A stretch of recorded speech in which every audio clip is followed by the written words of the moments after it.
अभी दीपावली की रात को 12-13 नवंबर की रात उत्तर प्रदेश की राजधानी लखनऊ में एक पीएसी के इंस्पेक्टर सतीश कुमार सिंह की निर्मम तरीके से 4 गोलियां मारकर दर्दनाक हत्या कर दी गई। उनको 5 गोलियां मारी गई थी, लेकिन एक गोली चूकी उनकी बॉडी के पास से निकल गई।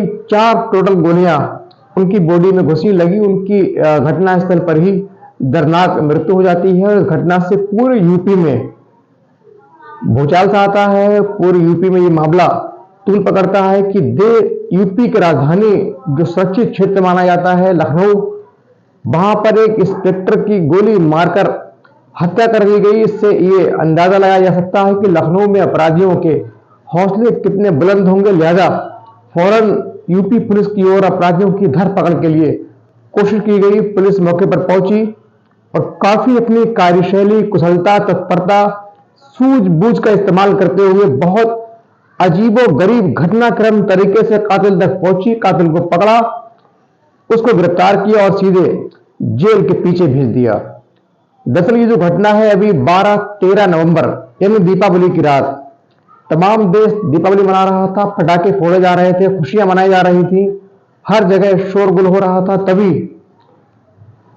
रात के लगभग 2:10 के आसपास लखनऊ में जो एक थाना है कृष्णा नगर, वहां एक पीसी के जो 4थी बटालियन में तैनात इंस्पेक्टर सतीश कुमार सिंह होते हैं, वो अपनी पत्नी भावना सिंह को लेकर अपनी हुंडई क्रेटा कार लेकर अपने आवास घर पहुंचते हैं। उसके बाद जो पत्नी है वो कार में उस वक्त सो रही थी, वो सीधे उतरकर गेट की ओर बढ़ते हैं। तभी एक हुडी वाली अपर पहनकर, एक हुडी वाला जैकेट पहनकर, मास्क लगाकर, ऊपर कैप लगाकर एक व्यक्ति आता है।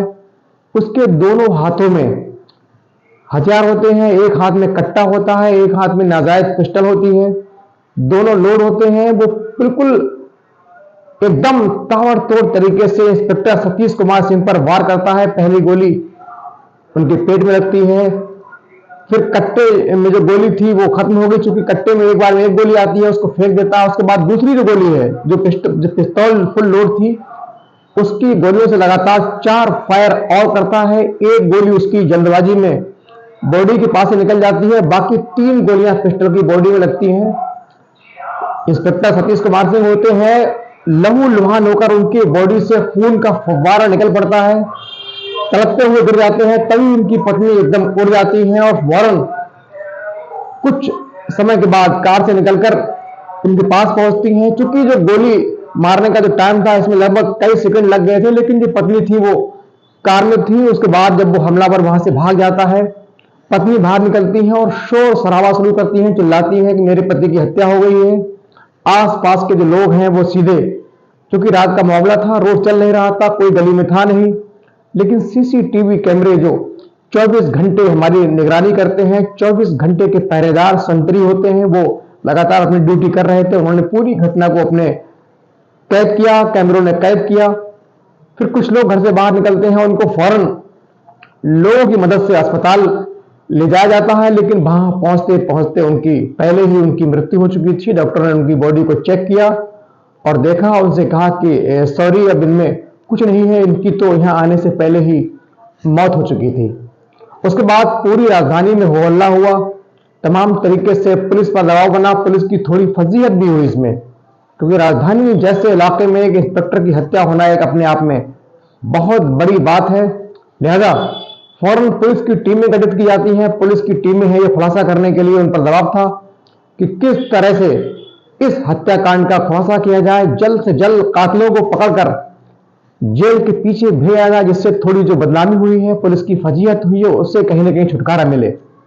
लिहाजा पुलिस की जो 5 टीमें हैं, लगातार उन्होंने अपने तरीके से, अपनी पूरी मेहनत से, शिद्दत से, ईमानदारी से काम करना शुरू किया। और उन्होंने देखा, पहला जो घटना स्थल पर सीसीटीवी कैमरा लगे हुए थे, उनको देखा तो देखा कि एक कातिल जो आता है उसके साइकिल से आता है, उसको ऊपर हुडी वाली जैकेट पहनता है, पूरा सर ढका होता है, कैप लगी होती है, मास्क पहना होता है, साइकिल से आता है, ताबड़तोड़ फायरिंग करता है, सीधे वहां से निकल जाता है। उसके बाद पुलिस उस कातिल का कैमरों के सहारे पीछा करती है। जब पीछा करती है तो थोड़ा आगे पहुंचती है, उसके बाद जो कातिल है वो विजयनगर चौकी की ओर निकलता है, वहां अपनी साइकिल को छोड़ देता है और साइकिल छोड़ने के बाद सबसे पहले अपना हुलिया, तो अगला इसका जो सीसीटीवी में कैद हुआ था, जो पकड़ हुई थी उसकी, वो विजयनगर चौकी के पास हुई थी, वहां अपना पूरा हुलिया चेंज करता है, हुडी उतार के फेंक देता है, जूते चेंज करता है, कपड़े चेंज करता है, मास्क फेंक देता है और वहां से एक टुक टुक पकड़ता है, ई रिक्शा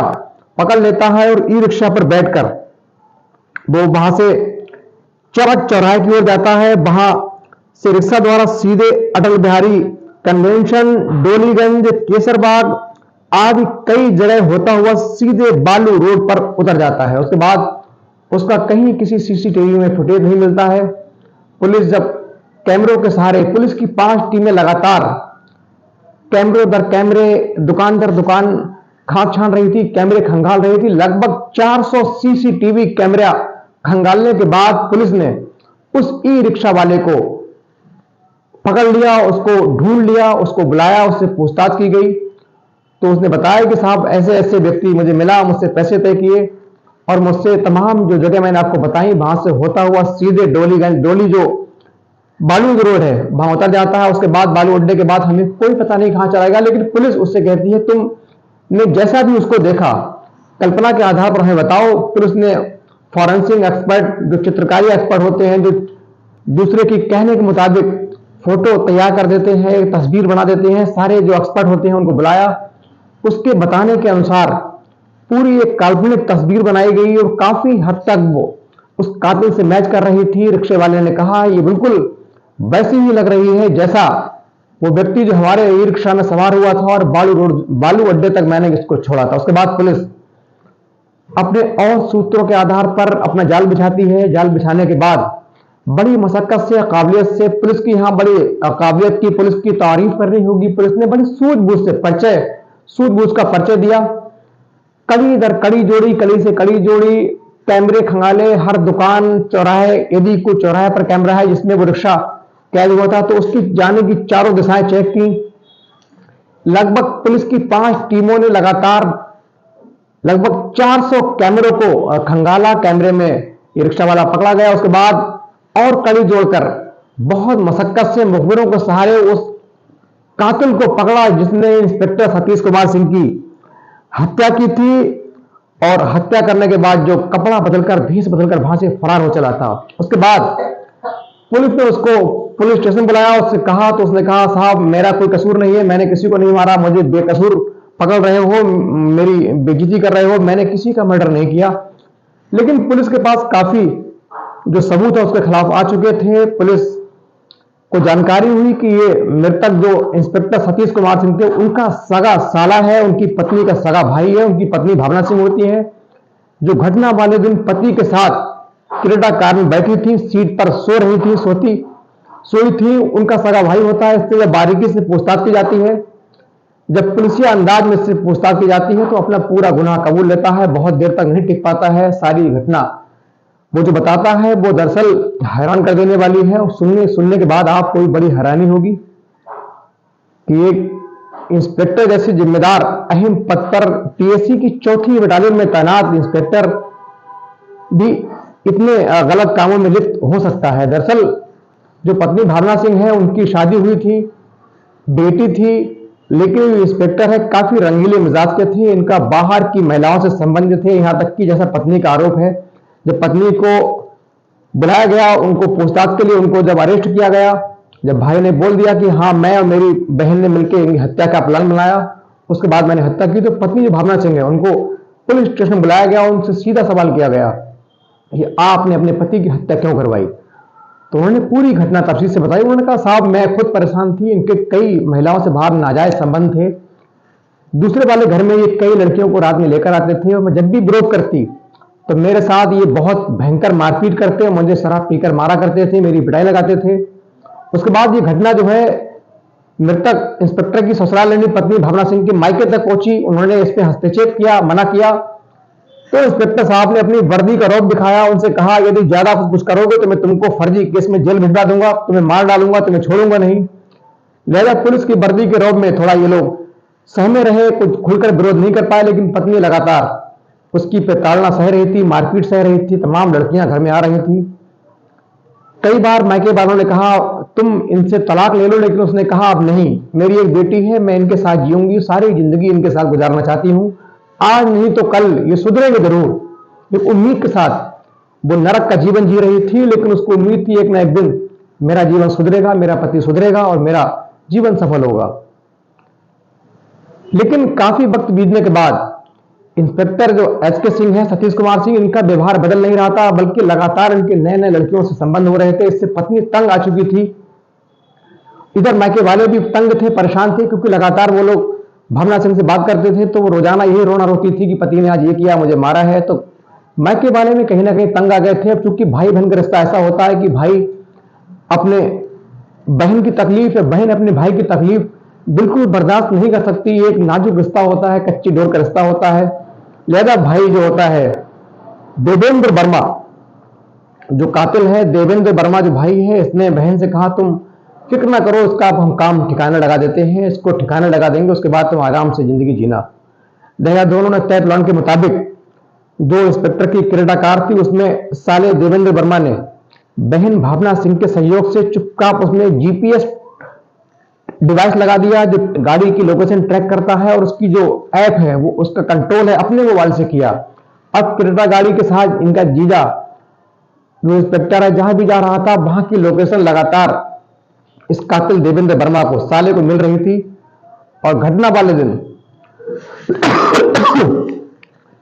वाले दिन जो सतीश कुमार वर्मा है, इंस्पेक्टर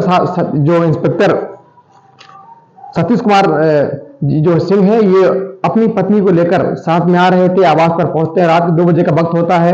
देवेंद्र वर्मा लगातार इनको फॉलो कर रहा था, इनकी लोकेशन देख रहा था, और धीरे धीरे जब ये आवास पहुंचते हैं तो वो कुछ दूरी पर साइकिल द्वारा पहुंचता है, साइकिल खड़ी कर देता है। एक अपर हुडी वाला अपर जिससे पूरा चेहरा गर्दन से ढक जाती है, उसको पहनकर मास्क लगाकर सीधे 2 हथियार लेकर पहुंचता है, लहराता है, और घर के पास क्रेटा गाड़ी से उतरने के बाद सीधे इन पर ताबड़तोड़ हमला करता है। हमला इतना गंभीर जबरदस्त था कि इंस्पेक्टर साहब को बचने का मौका नहीं मिला, सेल्फ डिफेंस का मौका नहीं मिला, और 4 गोलियां लगने के बाद उनकी घटनास्थल पर ही तड़प तड़प कर मृत्यु हो गई। चूंकि इस घटना का खुलासा हो चुका है, और ये खुलासा भी घटना से लगभग ये 7 दिन के बाद 6 दिन के बाद किया गया। 19 नवंबर 2023 यानी